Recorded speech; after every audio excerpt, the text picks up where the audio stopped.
One Piece, o híbrido renegado. Parte 17. Capítulo 179. Logo cedo pela manhã, o relógio biológico de Ortoren o despertou pontualmente. Ele abriu os olhos para o teto familiar, respirou fundo para se recompor e então se sentou na cama. Após um banho rápido de se vestir, ele abriu a porta do quarto e saiu. Por hábito, pegou o Dendemushi no bolso do casaco, pronto para ligar para a cantina e pedir o café da manhã. Mas ao retirá-lo da embalagem, o cheiro da comida o atingiu. Só então ele se lembrou, não estava mais morando ali sozinho. Ele deu de ombros, guardou o Dendemushi e caminhou pelo corredor até a sala de estar. Lá, viu Robin sentada no sofá com Ace no colo. Os dois estavam brincando de um joguinho bobo, fazendo Ace rir sem parar. Na mesa de jantar próxima, um café da manhã completo já estava posto. Rouge estava ao lado, cortando frutas. Ao notar Ortoren, ela acenou com um sorriso. Você ainda acorda no mesmo horário de sempre. Não mudou nada. Ortoren deu uma risadinha, coçando a cabeça. Só um hábito. Logo, todos estavam sentados à mesa. Até Ace tinha seu próprio prato. Com pouco mais de 3 anos, ele já conseguia usar os talheres sozinho, comendo com desenvoltura. A cena deixou Ortoren com uma discreta sensação de espanto. As crianças realmente crescem rápido. Robin sentou-se à sua frente, comendo enquanto compartilhava orgulhosamente suas conquistas. Ortoren ouvia e a elogiava de vez em quando, fazendo-a irradiar alegria. O tio Borsalino até me levou para Punk Hazard uma vez. Vi minha mãe lá, o doutor e os tios estudiosos. Eles estão todos ótimos. Eu disse para minha mãe que quero me tornar um fuzileiro naval e entrar para o corpo de ciências no futuro, e ela concordou. Disse Robin feliz, sem problema. Quando nossa querida Robin crescer, eu pessoalmente a recomendarei ao corpo de ciências, disse Ortoren com um sorriso. Nesse instante, Rouge colocou um pedaço de bife no prato dele e o lembrou gentilmente. Você precisa tomar um café da manhã adequado para se manter saudável. Ortoren não conseguia se livrar da sensação de que havia algo diferente em Rouge. Ele não sabia dizer exatamente o que, apenas que ela parecia mais ousada do que em Marineford. Seria apenas imaginação dele depois de tanto tempo separados, ou havia algo realmente ali? Ainda assim, ele não resistiu. Quem recusaria uma mulher bonita e gentil disposta a arrumar sua casa, cozinhar suas refeições e cuidar de sua vida? Quanto a Roger, bem, depois de tudo que Ortoren tinha feito por ele, era realmente tão errado aproveitar um pouco disso. Com esse raciocínio peculiar, Ortoren convenceu-se de que não havia nada de errado. Deu um sorriso para Rouge e começou a preparar o café da manhã. Após a refeição, Robin preparou obedientemente um chá quente e o colocou na mesa de centro. Ortoren tinha acabado de se sentar quando Rouge se aproximou com o jornal do dia. Quando vamos sair? Perguntou ela. Pegando o jornal, Ortoren olhou para o relógio na parede.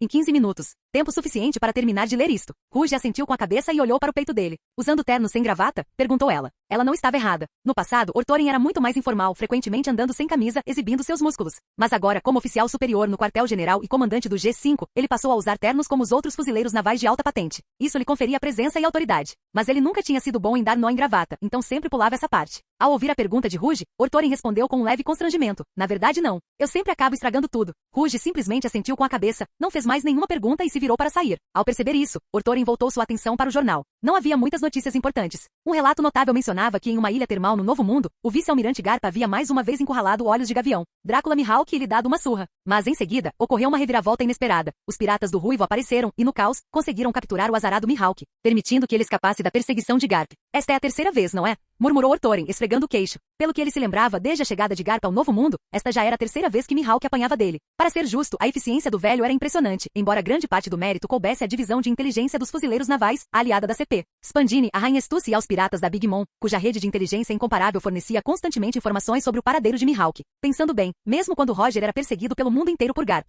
ele nunca havia desfrutado desse tipo de apoio de inteligência vindo de uma aliança tão complexa e ambígua. Mihawk, você é realmente um homem de sorte, comentou Ortoren, virando a página em seguida. Outro artigo chamou sua atenção. O Crocodile Shichibukai havia construído o maior cassino e complexo de entretenimento na primeira metade da Grand Line chamado Jantares da Chuva na cidade de Raimbase, em Alabasta. Seu objetivo era estabelecer um centro de entretenimento completo para o reino. Ao mesmo tempo, Crocodile defendeu Nanohana, o porto mais movimentado de Alabasta, de 6 ataques piratas consecutivos, garantindo sua segurança. Nas últimas semanas, a opinião pública claramente mudou a seu favor. Impulsionada por essa imagem orquestrada, a reputação de Crocodile em Alabasta estava começando a virar a página. Nesse ritmo, não demoraria muito para que Crocodile fosse aclamado como o herói nacional de Alabasta, tornando-se até mesmo a cara positiva do Shichibukai. Spandini disse que o clã Nefertari sempre esteve em conflito com o governo mundial. Parece que finalmente estão sendo colocados em seus devidos lugares, murmurou Ortoren, arqueando uma sobrancelha. Nesse instante, Rouge saiu da sala, segurando uma gravata cuidadosamente escolhida. Ela caminhou até Ortoren e disse, levante-se. Ele se levantou imediatamente. Rouge hesitou por um momento, afinal, a altura imponente de Ortoren, com mais de 3 metros, era inegavelmente marcante. Ainda assim, Rouge estava longe de ser baixa. Roger tinha mais de 2,7 metros e Garp quase 3. Ao lado de homens como eles, Rouge nunca parecia pequena.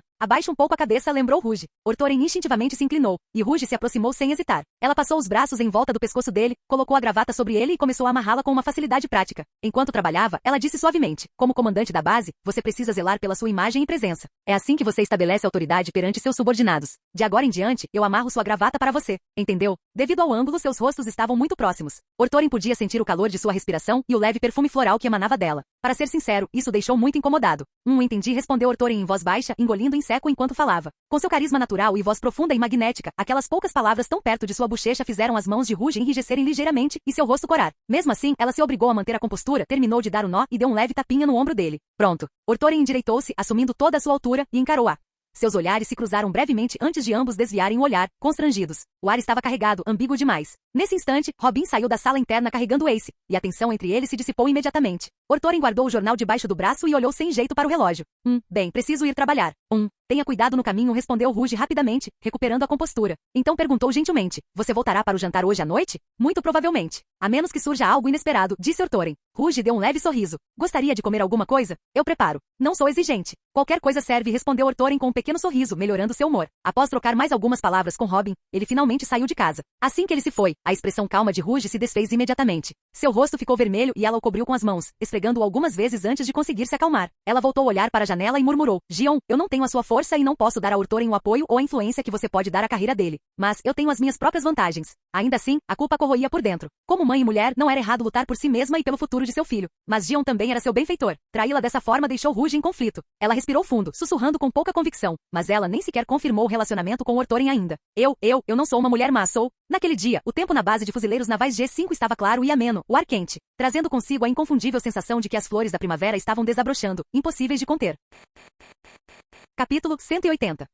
No escritório do comandante da base G5, Ortorin acabará de tirar um isqueiro do bolso e estava prestes a acender o cigarro que tinha entre os dentes quando a porta foi aberta bruscamente, sem aviso prévio. Quem diabos? Ousando me desrespeitar, Ortorin. Ele olhou para a porta e viu Gion, com o rosto sombrio, conduzindo Sommer para dentro. Ah, é Gion? Então tudo bem. Ao entrar, os olhos de Gion recaíram primeiro no isqueiro na mão de Ortorin, o mesmo que ela lhe dera. Isso melhorou um pouco seu humor, mas no segundo seguinte seu olhar pousou na gravata em seu pescoço. Ela conhecia Ortorin muito bem. Não havia como ele conseguir dar um nó tão perfeito e impecável sozinho, ele não tinha essa habilidade. O breve bom humor de Gion desapareceu. Ela bufou friamente, aproximou-se de Ortorin e ordenou, cabeça erguida. Ortorin parou abruptamente, com o isqueiro ainda na mão e o cigarro entre os dentes. Inclinou a cabeça para trás, os olhos cheios de confusão. Gion estendeu a mão, desfez o nó da gravata e a refez. Torta, você não se importa nem um pouco com a sua imagem. Ortorin? Torto, mas parecia perfeito no espelho agora mesmo. Ele não deu muita importância, supondo que de alguma forma tivesse estragado tudo com um movimento descuidado. Após refazer o nó, Gion perguntou, por que Rouge veio? Robin e os outros disseram que sentiram minha falta, respondeu Ortorin casualmente. Então, após uma pausa, ele ergueu o queixo com orgulho. Talvez seja só impressão minha. Senti que Rouge também sentiu minha falta? Será que meu charme é simplesmente difícil demais de esconder? Mal as palavras haviam saído quando Gion puxou a gravata com força. O colarinho apertou, quase o sufocando.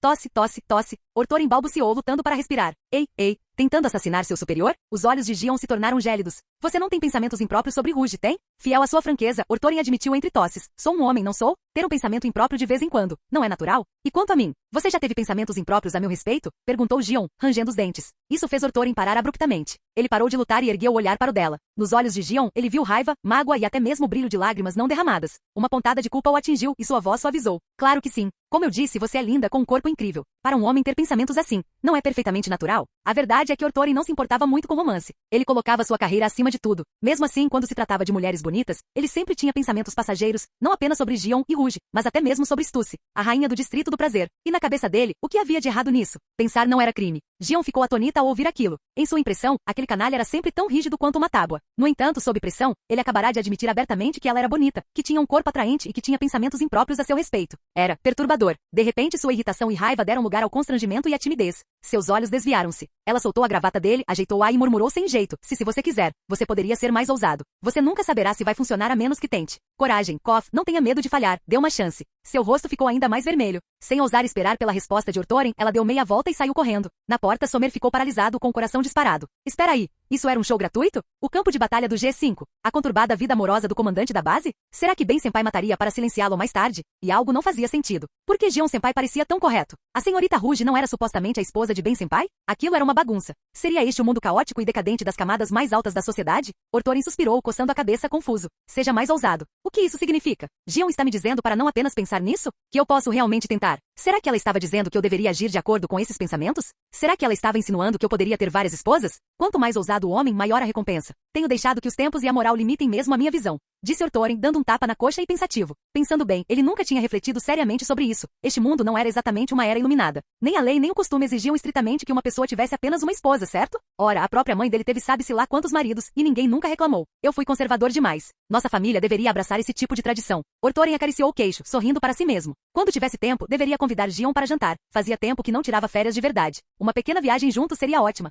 Somer pigarreou, sentindo-se constrangido como se tivesse sido esquecido. Bem, senpai? Ortoren voltou à realidade, um pouco envergonhado, e acenou para que ele se aproximasse. Entre e sente-se. Não seja tão formal. Como você disse, somos um superior e um inferior. No quartel-general, ninguém te protegia, aqueles nobres bastardos descontavam em você. Mas aqui no G5 é diferente. Uma vez conosco, você estará sob minha proteção. Neste novo mundo, quem intimida é o G5. Ninguém se atreve a intimidar o G5. Somer ficou comovido. Independentemente de as palavras de Ortoren serem mera cortesia ou não, o fato de o comandante da base e um dos figurões dos fuzileiros navais ter dito aquilo diretamente tinha um peso real. Ele nunca havia sentido isso no quartel-general. Quanto ao confronto anterior com a família real, Somer não achava que tivesse feito nada de errado. Aqueles nobres não tratavam as pessoas como pessoas. Como fuzileiro naval, seu senso de justiça o fez defender os servos que estavam sendo espancados até a morte. Isso era errado? Obrigado, bem senpai, disse Somer, visivelmente emocionado. Depois que Somer se sentou, Ortoren sorriu. O professor Zephyr até entrou em contato comigo e me disse para cuidar de você. Disse que você tem potencial. Se você ficar forte, se tornará um pilar dos fuzileiros navais. Somer coçou a cabeça. Vou me esforçar para não decepcioná-lo. Ortoren assentiu com a cabeça e perguntou. Formar-se como o melhor da turma sob a tutela do professor Zephyr significa que seus fundamentos devem ser sólidos. Não preciso me preocupar com isso. A força vem do treinamento constante e da aquisição de experiência em combate, sem atalhos. Em termos de patente, você se formou como o melhor aluno e detém o título de tenente-comandante. Isso é constrangedor para todos. Quando chegar a hora certa, restaurarei seu status de capitão. Agora me diga, o que você deseja? Já que veio para o G5, qual função você almeja? Sim. Somer não hesitou. Quero ir para a linha de frente onde a luta é mais feroz. Ambicioso. Ortoren bateu na mesa. Esse é o espírito do G5. Lutar as batalhas mais difíceis, matar os inimigos mais ferozes, ganhar as maiores recompensas, beber os melhores licores, dormir com as mulheres mais belas. Somer piscou. Não se falou em justiça alguma ali? Antes que ele pudesse protestar, Ortoren continuou. Em poucos dias, nosso contra-almirante Isho, do G5, estará de volta. Ele está no comando das linhas de frente mais difíceis. Vou providenciar para que você treine sob o comando dele. Sim, obrigado pela sua orientação, senhor. Somer imediatamente fez uma saudação militar, sem formalidades. Pode me chamar de senpai, e seremos família. Aqui você não precisa esconder quem você é. O G5 próspera sendo indisciplinado. Fazemos o que o QG pode fazer e fazemos o que o QG não pode. Em campo tem uma regra, não desonre o G5. Qualquer outra coisa. Digamos que você vá lá e decapite um membro de alguma casa real aliada? Eu te protejo. Ortoren disse isso com uma arrogância inconfundível. Capítulo 181. Novo mundo em algum lugar nos mares. O navio dos piratas do Ruivo, o Força Vermelha, navegava à deriva pelas águas. No convés, a tripulação dos piratas do Ruivo estava reunida para um banquete, bebendo e rindo juntos. Entre eles, um convidado inesperado, Drácula Mihawk. Mas o estado de Mihawk hoje estava longe de ser o de sempre, com sua compostura habitual. Um de seus braços estava enfaixado e cruzado sobre o peito, claramente se recuperando de uma fratura, enquanto uma bandagem em volta da testa o fazia parecer quase cômico. Esse estado deplorável era resultado da surra que levou de Garp. Se os piratas do Ruivo não tivessem aparecido por ali e o ajudado, ele provavelmente teria apanhado ainda mais. No que você está pensando? Beba tudo, caçador de fuzileiros navais. Shanks ergueu o copo com um sorriso. Paguei um preço alto por isso no submundo. Vinho do Mar do Oeste, absolutamente requintado. Mihawk soltou um suspiro silencioso, brindou com Shanks e disse, obrigado por este momento, Ruivo. Agradecer-me por quê? Shanks balançou a cabeça casualmente. Ultimamente, sinto que minha sorte está péssima. Já encontrei o Garp várias vezes. O tom de Mihawk carregava um traço de amargura. Shanks lançou-lhe um olhar estranho. Que azar. É. Toda vez que eu desembarco em uma ilha, leva apenas alguns dias para os fuzileiros navais aparecerem e me perseguirem, disse Mihawk com resignação impotente. Observando Mihawk, que estava incomumente sentimental, Shanks hesitou por um instante antes de falar. Já pensou que talvez isso não tenha nada a ver com sorte? Talvez você simplesmente tenha mexido com a pessoa errada? Desafiou alguém? Mihawk fez uma pausa, depois assentiu como se fosse óbvio. Já desafiei muita gente. Já enfrentei muitos espadachins. Quer dizer, que eles estão ajudando os fuzileiros navais a me atacar? Shanks quase perdeu a paciência com a lógica de Mihawk. Coçou a cabeça com força. Ou talvez, você tenha se desentendido diretamente com os fuzileiros navais. Mihawk pareceu genuinamente confuso, franzindo a testa pensativo. Acho que não. Claro, os fuzileiros navais têm seus espadachins, mas não desafiei nenhum recentemente. E quanto à ilha polispiana? Você atravessou Ortoren? Perguntou Shanks, exasperado, sem rodeios. Ortoren Mihawk franziu a testa, pensou por um momento e então balançou a cabeça. Acho que não. Depois que você saiu, ele pareceu ocupado com alguma coisa. Nós apenas trocamos algumas palavras antes de nos separarmos. Nem sequer lutamos de novo. Sério? Shanks hesitou por um instante antes de continuar. Mas agora, não são só os fuzileiros navais que estão atrás de você. Tanto o submundo quanto os agentes da polícia de proteção do governo também estão te caçando. No começo, achei que fosse porque você se meteu com Ortoren, e por isso acabou assim. Dando outro gole na bebida, Shanks perguntou com um sorriso. Então, o que você disse para ele naquela época? Mihawk também bebeu antes de responder. Ele me convidou para me tornar um Shichibukai, mas eu recusei. Shanks parou por um instante, depois assentiu firmemente. Então é isso. Você definitivamente se meteu com Ortoren. Aquele cara é mesquinho ao extremo. Sem dúvida, ele está por trás de tudo isso, mirando em você. Quer dizer, que tudo isso aconteceu só porque eu me recusei a me tornar um Shichibukai? Mihawk ficou ainda mais chocado, com um tom de descrença evidente. Sério? O Shichibukai não deveria ser voluntário, justo e transparente? Eu diria que é bem possível. O que mais ele te disse? Vamos lá, vamos descobrir isso, perguntou Shanks curioso. Ele disse que me recomendaria como Shichibukai, mas apenas se eu pagasse aos fuzileiros navais do G5 uma taxa de garantia de 200 bilhões de belis. Honestamente, eu já havia considerado me tornar um Shichibukai antes, mas no momento em que ouvi 200 bilhões, recusei imediatamente. Curiosamente, Ortoren não ficou bravo. Em vez disso, ele trocou sinais Dendemushi comigo e disse que se eu mudasse de ideia, poderia contatá-lo a qualquer momento. Mihawk relembrou os eventos daquele dia e contou tudo a Shanks. Após ouvi-lo, Shanks disse imediatamente, sem dúvida. Ortoren é quem está por trás disso, tentando forçá-lo a se tornar um Shichibukai para poder extorquir 200 bilhões de belis de você. Diga-me, você entrou em contato com ele desde então? Não, eu nunca pensei nisso. Mihawk balançou a cabeça. Após uma pausa, ele ainda parecia hesitante. Ortoren, ele não iria tão longe, iria? Por que você não o chama com um Dendemushi e vê por si mesmo? Sugeriu Shanks. Mihawk pensou por um momento e então assentiu. Certo, vou perguntar a ele. Ignorando a bebida, Mihawk tirou um Dendemushi do bolso, mexeu nele brevemente e fez a ligação. Em pouco tempo, o Dendemushi foi respondido. A voz de Ortoren soou. Mihawk? Sou eu, respondeu Mihawk calmamente. O que te traz a me contatar? Você juntou 200 bilhões de belis e decidiu se juntar ao Shichibukai? Sem problemas. Contanto que o dinheiro esteja garantido, posso providenciar sua promoção a qualquer momento. Uma vez Shichibukai, você fará parte da nossa família do governo mundial, um de nós. Ouvi dizer que você tem sido perseguido pelo Garp-san várias vezes ultimamente? Não se preocupe. Assim que você se tornar um Shichibukai, o Garp-san não vai mais te perseguir, disse Ortoren rindo. Ao ouvir isso, Mihawk entendeu imediatamente. Seu tom tornou-se indignado quando retrucou. Então era você mesmo quem estava por trás de tudo isso. O que você quer dizer com puxar os cordões? Perguntou Ortoren confuso. Você ordenou secretamente que Garp me caçasse, não foi? Mihawk exigiu. Primeiro, organize sua lógica. Qual é a sua identidade? Qual é a minha? E qual é a do Garp-san? Ortoren não demonstrou culpa, apenas justa indignação ao falar. Então, antes que Mihawk pudesse responder, Ortoren continuou. Você é um pirata, um grande pirata com uma recompensa de 400 milhões de belis. No Novo Mundo, você causa estragos e arruma brigas sempre que lhe dá na telha, causando inúmeras baixas e perdas de inocentes. Quanto a mim e ao Garp-san, somos fuzileiros navais. Nossas posições são inerentemente opostas. Você causa problemas, nós o prendemos. Qual o problema nisso? Mihawk abriu a boca, mas não conseguiu encontrar uma resposta. Fazia sentido, muito sentido. Antes pensávamos que você era jovem e propenso a cometer erros. Então, quando o sistema Shichibukai foi introduzido, a Marinha decidiu lhe dar uma chance de recomeçar. Foi por isso que perguntei se você queria se tornar um Shichibukai. Mas você recusou. Recusar significa que você está decidido a seguir o caminho da pirataria até o fim. Sendo assim, nós, da Marinha, não precisamos mais nos conter. Intensificamos nossa busca por você. Qual o problema nisso? Insistiu Ortoren. Mihawk, que nunca foi bom em discussões verbais, ficou sem palavras. Ele só conseguiu olhar para Shanks ao seu lado, pedindo ajuda em silêncio. Shanks congelou, cobriu a boca e acenou com a mão rapidamente. Não ousava dizer uma palavra. Se Ortoren descobrisse que ele estava dando conselhos à margem e guardava rancor, Shanks não sobreviveria muito tempo no Novo Mundo. Afinal, Mihawk já havia provado uma coisa. No Novo Mundo, você podia cruzar o caminho de Barba Branca, podia cruzar o caminho de Kaido, podia cruzar o caminho dos piratas da Big Mom, podia até antagonizar a Marinha. Mas você jamais poderia se indispor com Ben-sama do G5. Se o fizesse, ele poderia unir fuzileiros navais, piratas e agência CP para esmagá-lo, não lhe deixando nenhum lugar para se esconder, nem em terra nem no ar. Vendo Mihawk permanecer em silêncio, Ortoren tornou-se ainda mais assertivo. Se você me chamou no Dendemushi só para dizer essas coisas chatas, então não faz sentido. Estou ocupado. Como pirata, você deveria desfrutar da liberdade de ser caçado pela Marinha. É o que você merece. Se não houver mais nada, vou desligar. Mas então Ortoren fez uma pausa, seu tom se tornando sério. Dito isso, os fuzileiros navais sempre acreditaram em conquistar corações através da virtude. Se algum dia você mudar de ideia e quiser reverter a situação, entre em contato comigo novamente. Nossas portas estarão sempre abertas para aqueles dispostos a se arrepender e recomeçar. Claro, a condição permanece a mesma. Você deve pagar 200 bilhões de belis. Esse dinheiro será destinado à causa da justiça, servindo como compensação por seus crimes passados. Você entende, não é? Sem esperar pela resposta de Mihawk, Ortoren desligou o Dendemushi. Na Força Vermelha, Mihawk lançou um olhar para Shanks. O rosto de Shanks se contraiu enquanto ele murmurava. Por que você está olhando para mim? Eu não consigo derrotá-lo. Eu não pretendia pedir para você se juntar a mim contra Ortoren. Mihawk balançou a cabeça e perguntou. Eu queria saber se você tem 200 bilhões. De repente me deu vontade de me tornar um Shichibukai. E só me falta o valor da garantia. Não se preocupe, eu te pago assim que tiver o dinheiro. Sério? Que pirata emprestaria 200 bilhões de belis para outro pirata? Shanks olhou para Mihawk incrédulo. Mihawk ficou em silêncio por um momento, depois disse. Se você não me emprestar o dinheiro, direi a Ortoren que você tentou criar uma intriga entre nós, caluniando-o como mentor por trás deste incidente e difamando sua reputação. O rosto de Shanks se contraiu enquanto ele rangia os dentes. Por que você não demonstrou essa mesma perspicácia antes? Porque percebi que se eu não usar a cabeça, vocês vão tramar contra mim até a morte, respondeu Mihawk com naturalidade. Capítulo 182. Shanks, aquele falido, jamais conseguiria juntar 200 bilhões de belis. Então, ele recorreu às suas conexões, planejando apresentar Mihawk ao rei dos agiotas. E quanto às taxas de juros exorbitantes? Isso foi apenas o troco para Mihawk, aquele ingrato. Bem feito para ele ter que arcar com a dívida.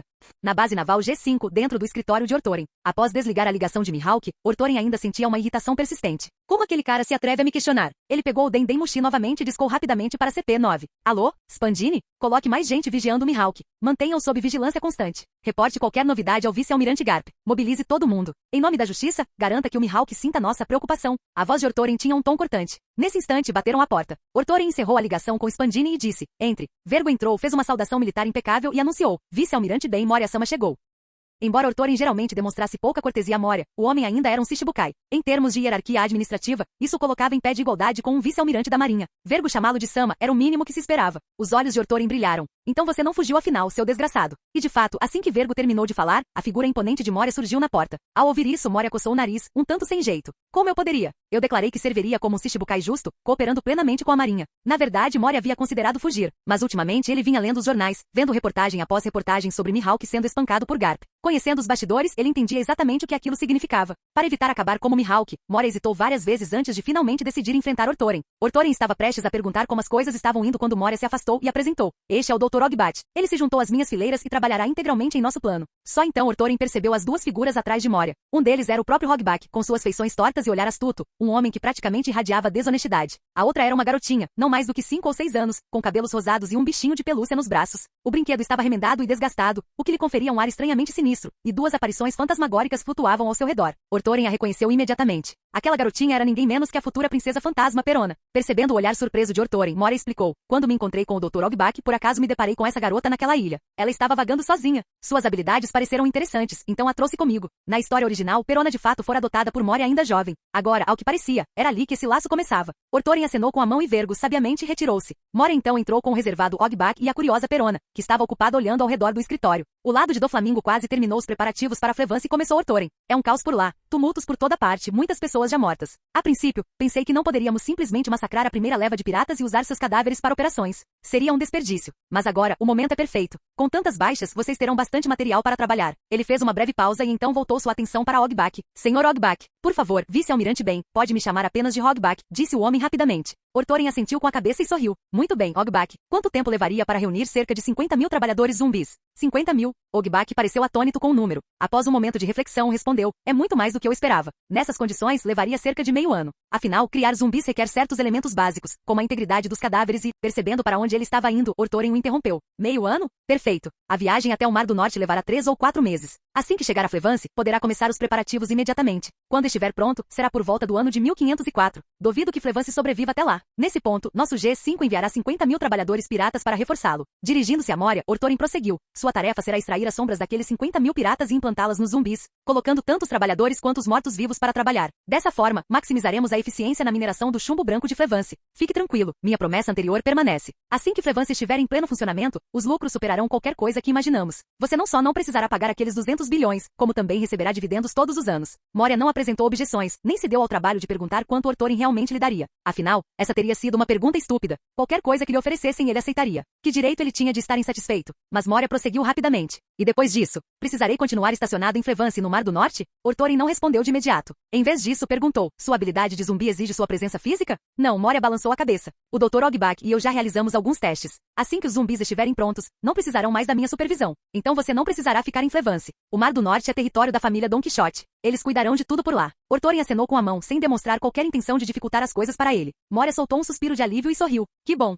Então, quais são seus planos depois disso? Perguntou Orthorin novamente. Originalmente, eu planejava retornar à primeira metade da Grand Line, disse Moria com um toque de melancolia. Recrutar novos membros para a tripulação, reconstruir meu bando de piratas, reunir forças. Tudo em busca de uma oportunidade para retornar ao novo mundo e me vingar de Kaido. Orthorin levou a sério apenas metade do que ele disse. O resto, ele descartou como mera arrogância. Por agora, acho que o melhor é nos estabelecermos no novo mundo, continuou Moria. Assim, podemos cuidar uns dos outros. O que você acha? Orthorin não viu problema nisso e assentiu. Tudo bem. Até o Doflamingo já começou a fazer planos em Dressrosa, transformando-a na base da família Don Quixote no novo mundo. Se você também se estabelecer lá, poderemos nos apoiar mutuamente. Sempre que algo surgir, será mais fácil lidar com a situação. Ainda assim, Orthorin não estava totalmente confiante na força de Moria, então acrescentou um lembrete. Mas é melhor você escolher um lugar mais perto do G5. Dessa forma, se algo acontecer, eu ainda posso intervir para te resgatar. Moria era crucial para o projeto do chumbo branco, estando diretamente ligado à sua produção. Se ele fosse morto repentinamente no novo mundo, Orthorin sofreria muito. Sem problema. De qualquer forma, eu me sentiria mais segura ficando mais perto de você, concordou Moria sem hesitar. Quando Orthorin era seu inimigo, a simples presença dele fazia o couro cabeludo de Moria formigar. Mas como aliado, o homem de repente parecia seguro e confiável. Nesse instante, o Dendemushi na mão de Orthorin soou novamente.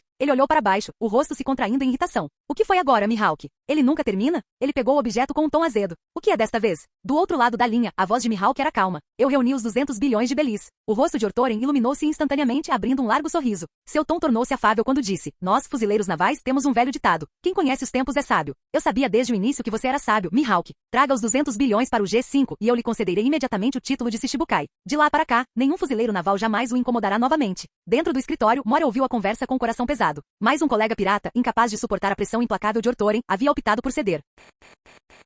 Capítulo 183. Novo Mundo, Ilha dos Prazeres. Outrora uma ilha comum devastada por piratas. Ela foi transformada há alguns anos quando o Distrito do Prazer a escolheu como sua sede no Novo Mundo e iniciou a construção. Agora, tornou-se uma das ilhas de entretenimento mais famosas do Novo Mundo. A ilha está totalmente equipada comida, bebida, jogos e todos os prazeres que se possa desejar podem ser encontrados aqui. Isso naturalmente atrai um fluxo constante de piratas e malandros, que gastam dinheiro sem hesitar, impulsionando enormemente a prosperidade da ilha. Por reunir regularmente piratas e grupos complexos de todos os mares, o fluxo de informações aqui é incrível. É justamente por meio dessa rede que o Distrito do Prazer se tornou uma das principais organizações de inteligência do submundo. No centro da ilha, na sede do Distrito do Prazer, no prédio mais alto, a rainha Stussy estava sentada em seu escritório, classificando e compilando relatórios de inteligência cruciais. Enquanto lia os documentos que tinha em mãos, o Denden Moshi em sua mesa tocou de repente. Stussy deu uma olhada rápida, depois endireitou a expressão e respondeu com seriedade comedida. Bom dia, São Saturno. Do outro lado estava ninguém menos que São Jai Garcia Saturno, o deus guerreiro da ciência e da defesa dos 5 anciãos. Saturno ignorou sua saudação, perguntando calmamente: Como foi o caso da ilha Whole Cake? Como esperado, respondeu Stussy sem demora. E Charlotte Linlin?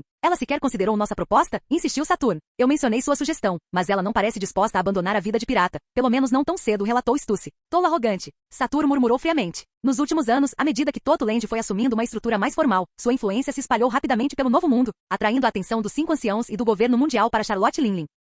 Comparada aos outros mares, a influência do governo mundial no Novo Mundo era fraca. Por muito tempo, os 5 anciãos buscaram fortalecer sua posição ali, mas nenhum progresso decisivo havia sido alcançado. A última grande oportunidade surgiu quando Roger foi capturado, e quando Shiki também foi eliminado. O plano era usar a execução de Roger para reforçar o prestígio do governo, ao mesmo tempo que liberava a marinha para lançar uma campanha massiva contra o Novo Mundo, consolidando seu controle e ampliando sua influência. Mas no dia de sua execução, Roger virou tudo de cabeça para baixo, revelando ao mundo uma informação chocante. O governo não apenas falhou em alcançar os resultados pretendidos, como as palavras de Roger mergulharam os mares no caos, dando início à grande era dos piratas, um pesadelo para o governo mundial. Com a pirataria invadindo os mares em massa, a marinha não podia mais se concentrar no Novo Mundo. Em vez disso, foi forçada a dispersar suas forças pelo globo para conter o caos em sua origem e manter a estabilidade mais básica. Como resultado, o prestígio do governo mundial no Novo Mundo não aumentou, pelo contrário, diminuiu. Aquele mar tornou-se verdadeiramente território de piratas. A autoridade deles não significa nada ali. Por isso, os 5 anciãos voltaram seus olhares para Totuland. Piratas são caóticos por natureza, agindo como bem entendem, mas Totuland demonstrava um grau extraordinário de ordem em meio ao caos. Mesmo que essa ordem tivesse sido forjada em sangue, mesmo que estivesse longe de ser normal, os 5 anciãos não se importavam. Se Charlotte Linlin estivesse disposta a cooperar com o governo mundial, abandonando seu status de pirata e integrando Totuland como uma poderosa nação aliada, a influência do governo no Novo Mundo sofreria uma transformação drástica. Foi por isso que durante essa festa do chá, enviaram Stussy para sondá-la, para ver se ela tinha alguma intenção de cooperar. Os 5 anciãos estavam dispostos a negociar. Condições poderiam ser estabelecidas, contanto que não fossem muito exorbitantes. Pela influência de Totuland, sua força e o poder de combate dos piratas da Big Mom, eles consideravam que valia a pena o preço. Mas a julgar pelo relatório da Stussy, Charlotte Linlin não tinha nenhuma intenção de trabalhar com eles. Você conseguiu obter alguma informação crucial? Perguntou novamente São Saturno. Sim. Os piratas da Big Mom parecem ter laços estreitos com a família Don Quixote do Mar do Norte. É muito provável que ambas as facções tenham feito acordos em relação a Frevance. Obtive informações relativamente confidenciais. Devido ao extenso envolvimento dos piratas da Big Mom no comércio de armas no submundo, eles inevitavelmente entraram em conflito com os piratas das feras por interesses comerciais. É por isso que Charlotte Linlin se aliou à família Don Quixote. O objetivo deles é controlar a fonte de produção de chumbo branco para armas de alta tecnologia, suprimindo assim os negócios de armas de Kaido. Compilei os dados relevantes sobre o assunto e os enviei ao quartel-general para o comandante-em-chefe. Com base em nossas projeções, a menos que Kaido desenvolva contramedidas superiores, os piratas da Big Mom garantirão superioridade tecnológica abrangente em armamentos nos próximos 3 a 5 anos. Disse Stussy suavemente. Eu analisei esse relatório, respondeu São Saturno, acrescentando em seguida. É exatamente por isso que estamos hesitando. Nosso plano original era confiar o comércio de armas a Kaido, mas agora parece que os piratas da Big Mom podem ser a escolha mais adequada. Stussy não deu sua opinião. Ela sabia que os 5 anciãos não buscavam seu conselho. Seu papel era fornecer informações, nada mais. Após um breve silêncio, São Saturno continuou. Então, por agora, vamos prosseguir com os piratas da Big Mom. Trata-se de uma troca de relações e interesses. Se ela se beneficiar dessas colaborações, poderá eventualmente mudar de ideia e optar por trabalhar conosco. Acredito que isso pode realmente se tornar um ponto de virada, acrescentou Stussy, conduzindo a ideia com cautela. Em silêncio, ela pensou. Ortoren, eu realmente te fiz um grande favor. Não me decepcione. São Saturno não aprofundou o assunto. Em vez disso, mudou de direção. Desta vez, você viu bem Ortoren? Algum progresso na investigação que lhe designei a respeito dele? Sim, eu confirmei, respondeu Stussy. Sua identidade agora está confirmada sem sombra de dúvida. Na festa do chá, Charlotte Linlin o reconheceu publicamente como o 5º filho da família Charlotte, o filho seguinte a Peróspero, Katakuri e os outros. outros. Nossa investigação sobre o passado do vice-almirante Ben não apresentou discrepâncias. Ele de fato nasceu a bordo do navio dos piratas Rocks, mas foi abandonado posteriormente. Seu pai o criou na ilha Terian. Foi somente por volta de 1497 a 1498 do calendário do Círculo Marinho que ele se reconectou com os piratas da Big Mom. No entanto, o relacionamento entre eles não era particularmente próximo. Mesmo assim, Charlotte Lilling sempre tentou aproximar o vice-almirante Ben, e ele não rejeitou completamente essa conexão. Isso coincide com o relato dos fuzileiros navais, comentou São Saturno pensativamente. Algo mais? Sim. Nossa investigação indica que após assumir o comando da base naval G5, o vice-almirante Ben gradualmente revelou a natureza mais sombria de sua linhagem pirata. Ele aceitou subornos repetidamente de nações sob sua jurisdição e até extorquiu os Shichibukai. Fontes confiáveis confirmam que ele extorquiu pelo menos 20 bilhões de belis de Gecko Moria e punho esmagador Slakemin. Ele também vendeu uma grande quantidade de suprimentos confiscados pela G5 no submundo, usando os lucros para sustentar seu estilo de vida extravagante. Relatou Stussy em voz baixa. Estilo de vida extravagante? São Saturno ergueu uma sobrancelha, intrigado. Sim. Embora ainda não tenhamos conduzido uma investigação detalhada, dizem que desde que se tornou comandante da base G5, seus gastos diários com comida, bebida e itens de primeira necessidade têm sido nada menos que os mais luxuosos, pelo menos os mais luxuosos ao seu alcance. Ele também parece ter um vício em jogos de azar. Certa vez, nos deparamos com uma de suas transações clandestinas. Ele gastou 200 milhões de belis em um conjunto completo do equipamento de pesca da mais alta qualidade disponível. Só isso já demonstra o quanto ele se entrega aos prazeres pessoais. Stussy continuou seu relatório. São Saturno ouviu atentamente e, em vez de se irritar, pareceu tranquilizado. Aos seus olhos, um comandante da marinha como aquele era o tipo certo de comandante. Se todos os oficiais fossem como santos ascetas, pregando eternamente a justiça, intolerantes a falhas e isentos de vícios, como poderiam essas pessoas ser confiáveis para ocupar altos cargos? Assuntos menores. Como vice-almirante Ben, comandante da base G5 na linha de frente do Novo Mundo, o posto mais árduo, é natural que ele busque prazer fora do dever. São Saturno deu uma risadinha e perguntou, algum outro problema? Stussy deu uma olhada nos documentos em suas mãos. Eles continham alguns dos detalhes mais secretos que ela havia descoberto sobre o G5. As informações eram vagas, mas explosivas mesmo assim, como o fato de que os fuzileiros navais do G5 haviam construído secretamente navios de guerra padrão da marinha. Mesmo que Ortoren tivesse feito tudo o que era possível para esconder, navios não podiam ser construídos do nada. Onde houvesse vestígios, sempre haveria falhas a serem descobertas. Após uma breve pausa, Stussy respondeu suavemente não. Todo o resto está normal. São Saturno não tinha motivos para duvidar dela. Afinal, ele sabia perfeitamente que Stussy só havia encontrado Ortoren uma vez, na ilha Whole Cake. Será que um único encontro poderia realmente tê-la transformado? Canal Gameplay. Escute áudio novel. Capítulo 184. Hoje, o G5 estava repleto de atividade. No porto, Ortoren estava parado no cais com um cigarro entre os dentes, observando um navio de guerra com proa em forma de cachorro atracar lentamente. Assim que a passarela foi baixada, Garp e Bogard desceram juntos do navio. No momento em que Bogard avistou Ortoren, não conseguiu resistir. Quanto tempo, Ortoren? Que tal umas rodadas de jogo? Falaremos disso mais tarde. Ortoren lançou-lhe um olhar fulminante. Continuo ouvindo rumores que você anda espalhando, de que eu gosto de apostar com você e sempre perco. Bogard coçou a cabeça sem jeito. De jeito nenhum. Eu nunca disse isso. Ah, onde está Isho? Se você não estiver jogando, eu vou procurá-lo. Isho ainda não voltou. Espere alguns dias. Ortoren acenou com a mão, dispensando a sugestão, e então se virou para Garp. Garp-san faz tempo. Vê-lo ainda tão animado me tranquiliza. Estive trabalhando com esses ossos velhos de novo. Hahaha. E sabe de uma coisa? Aquele Drácula Mihawk tem muita habilidade. Definitivamente um espadachim digno de nota. Dê a ele mais alguns anos e ele poderá se tornar um dos maiores espadachins de todos os tempos. Garp deu uma gargalhada sonora. Em comparação com o estado debilitado de Mihawk, Garp parecia cheio de energia, sem apresentar qualquer sinal de lesão, pelo menos não à primeira vista. Eu já te disse, não fique aí parado no quartel-general. Você deveria sair mais. Se estiver interessado, que tal organizarmos uma caçada contra os piratas do Barba Branca? Ortoren provocou com um sorriso. Garp lançou-lhe um olhar penetrante. Mesmo que você tivesse coragem de organizar isso, Sengoku e o almirante da frota jamais aprovariam. Você conhece a estratégia que o quartel-general traçou para os piratas do Barba Branca, evitar provocá-los sempre que possível, enquanto secretamente fomenta conflitos entre os grandes piratas para encontrar o momento certo. Isso era verdade. Contra superpotências como os piratas da Big Mom ou os piratas do Barba Branca, o quartel-general da marinha geralmente evitava provocações diretas, não por medo ou incapacidade de combatê-las, mas porque o custo simplesmente não compensava. Mudando de assunto, Garp passou o braço em volta do ombro de Ortoren. O assunto Mihawk está resolvido. Vou ficar aqui alguns dias para reabastecer e depois parto do Novo Mundo. De volta ao quartel-general para continuar dando dor de cabeça ao almirante Sengoku? Perguntou Ortoren com um sorriso. Garp acenou com a mão, dispensando-o. Não. Eu pedi licença àquele tal de Sengoku, e ele recusou. Então não me culpe por ser implacável. Desta vez, estou indo direto do Novo Mundo para Mary Geoise, e depois para o Mar do Leste. Para quê? Para voltar à sua cidade natal, disse Ortoren com um sorriso irônico. Ai. Garp deu um tapinha no peito de Ortoren com falsa seriedade. Seu pirralho, você se esqueceu do que eu te disse antes? Sobre o Dragoncel estar no Mar do Leste? Ortoren congelou, e então de repente percebeu. Já era março do ano 1503 do calendário do Círculo Marinho.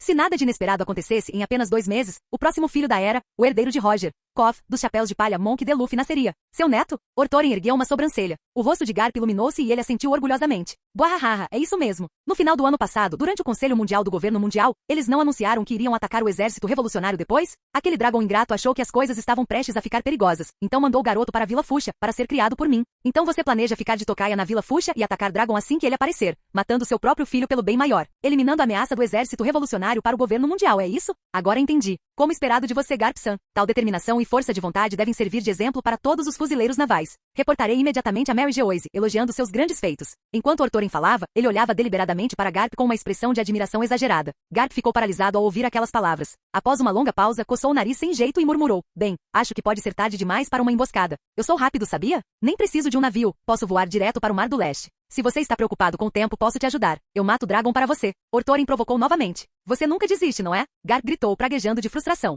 Após alguns palavrões, ele, Ortorin e Bogard, que estavam atrás deles, caíram na gargalhada mais uma vez. Garp não era o tipo de homem que sacrificava a família pelo dever. Além disso, o exército revolucionário não era a principal preocupação da marinha. Assuntos desse tipo sempre eram tratados pelas agências da CP. Por que ele desperdiçaria sua energia traindo seu próprio sangue? Era para ele torcer para que Dragon subisse na hierarquia? Qual seria o sentido? Se Dragon quisesse ser um almirante, bastaria um único relatório e o cargo seria dele no dia seguinte. Já que o assunto estava em discussão, Ortorin perguntou: e depois disso, vocês pretendem criar o filho do Dragon no Mar do Leste? Ou trazê-lo de volta para o quartel-general? Diante disso, Garp hesitou. Eu havia pensado em trazer a criança de volta ao quartel-general, mas estou preocupado que isso possa causar problemas. Que tipo de problemas? Ortorin ergueu uma sobrancelha. Toda aquela história com Zephyr já era suspeita o suficiente, e ainda não descobrimos a verdade. No momento, Dragon não passa de uma faísca, e o governo mundial não o leva a sério. Mas quem pode prever o futuro? Se ele se tornar poderoso algum dia, e eu tiver o filho dele no quartel-general, isso não me deixaria à mercê dele? Afinal, não posso estar no quartel-general o tempo todo vigiando, admitiu Garp com certa dificuldade. Seu raciocínio não era desprovido de mérito. Ortorin refletiu sobre o assunto. Então, deixar a criança na Vila Fuchsia é mais seguro? Não é exatamente seguro, suspirou Garp. Mas se eu levar para o quartel-general, o segredo não durará muito. No momento, apenas alguns de vocês sabem disso. Se ele ficar na Vila Fuchsia, contanto que nem você nem eu contemos nada, a verdade poderá ficar escondida por muito tempo. Ortorin teve que concordar. Se Garp levasse a criança ao quartel-general, todos saberiam que Dragon tinha um filho. Por ora, apenas Ortorin e alguns outros estavam cientes da situação, e eram pessoas em quem Garp confiava plenamente. Eles jamais o trairiam. Todos os outros não sabiam de nada, o que na verdade tornava tudo mais seguro. Ainda assim, era óbvio que Garp não havia se decidido. Ortorin não ia se intrometer nos assuntos complicados da família Monk, então deixou o assunto para lá. Logo, os dois mudaram de assunto. Garp se inclinou para perto e perguntou baixinho: ouvi dizer que Rouge apareceu no G5. Qual é a história? Não faço ideia. Ela veio sem nem me avisar. Ortorin balançou a cabeça e sorriu descaradamente. Acho que sou irresistível demais, ha. Garp franziu a testa, estudando por um momento antes de perguntar. Ela mencionou divórcio ou algo do tipo? Não, respondeu Ortorin, balançando a cabeça negativamente. Então, qual é a sua opinião sobre isso? Insistiu Garp, percebendo que algo estava errado. Ortorin hesitou. Em termos de sentimentos, ele não compartilhava nenhum laço particularmente profundo com Rouge. Na verdade, ele tinha mais conexão com Gion. Mas por ora, impulsionado por certos pensamentos pouco nobres, a ideia de mencionar o divórcio com Rouge não lhe parecia certa. Afinal, ela era linda, tinha uma ótima figura e era incrivelmente dedicada. Ela cuidava do dia a dia dele com tanta perfeição que ele não conseguia deixar de apreciar cada momento. A verdade era simples. Não havia como Ortorin não ter sentimentos por uma mulher como Rouge. Ele simplesmente não havia agido de acordo com eles. Ao perceber sua hesitação, Garp revirou os olhos. Já imaginava. Você chegou a essa idade, né? Um jovem de 20 e poucos anos, cheio de paixão. Como poderia resistir à tentação? Garp entendia. Mas, no fundo, Garp não conseguia se livrar da sensação de que algo estava errado. Uma parte dele se sentia culpada em relação a Roger. Mesmo assim, se honrar Roger significasse condenar Rouge a uma vida inteira de solidão, isso seria realmente justo para ela? Todos mereciam ter suas próprias escolhas em todas as fases da vida. Garp fez a sua parte. O fato de as coisas terem terminado assim não foi culpa dele. Coçando a cabeça, Garp finalmente cerrou os dentes e disse: esquece. Eu devia ter deixado isso para lá há muito tempo. Roger está morto há anos. É natural que Rouge queira recomeçar, mas deixe-me avisá-la, não faça nada vergonhoso. No mínimo, haja como um homem, entendeu? Se eu estivesse tão mal assim, já teria um segundo filho. Precisa mesmo dizer isso? Ortorin lançou-lhe um olhar fulminante, resmungando irritado. Capítulo 185. No escritório da base naval G5, Ortorin estava sentado com as pernas cruzadas, recostado na cadeira com o jornal na mão. A primeira página de hoje foi particularmente interessante. Rikudo do terceiro enlouquece, toma força 20 bilhões de belis de seu povo e massacra os cidadãos de Dressrosa. O Shichibukai, Yaksha Celestial Don Quixote do Flamingo, salva o dia como um verdadeiro herói. Os detalhes eram dramáticos. O outrora diligente e benevolente rei Riku subitamente perdeu a sanidade em Dressrosa. Durante uma transmissão ao vivo, ele exigiu 20 bilhões de belis de seus cidadãos. Mas após garantir o dinheiro, iniciou um massacre frenético de seus credores. Isso é um truque esperto, pegar dinheiro emprestado e depois eliminar os credores. Sem dívida para pagar. Ortorin ergueu uma sobrancelha, intrigado. Mas ele balançou a cabeça rapidamente. Não. Neste ramo, reputação é tudo. Eu, Ortorin, sou famoso pela minha confiabilidade. Todos sabem que uma vez pago, entrego o trabalho sem demora. Se eu arruinasse isso por algo assim, meu nome não valeria nada. Não haveria mais oportunidades fáceis no futuro. Enquanto Rikudo III estava perdendo a sanidade, Don Quixote do Flamingo, um dos Shichibukai, estava por acaso perto das águas de Dressrosa, respondendo aos apelos de refugiados que fugiam em navios de asilo, do Flamingo, cumprindo sua responsabilidade como membro da família ampliada do governo mundial. Não poderia simplesmente ignorar uma nação membro em situação tão desesperadora. Assim, a família Don Quixote entrou em ação. Em um único ato decisivo, aniquilaram o rei louco Riku e toda a sua facção, restaurando a ordem ao povo de Dressrosa. Por fim, sob a insistente pressão dos cidadãos, do Flamingo, após 3 recusas e 3 súplicas, não conseguiu mais resistir à vontade do povo. Ele aceitou a coroa e tornou-se o novo rei de Dressrosa. E tudo isso tinha precedentes legais. Historicamente, Dressrosa esteve sob o domínio de Don Quixote por mais de 800 anos. Em teoria, do Flamingo de fato tinha um direito legítimo ao trono.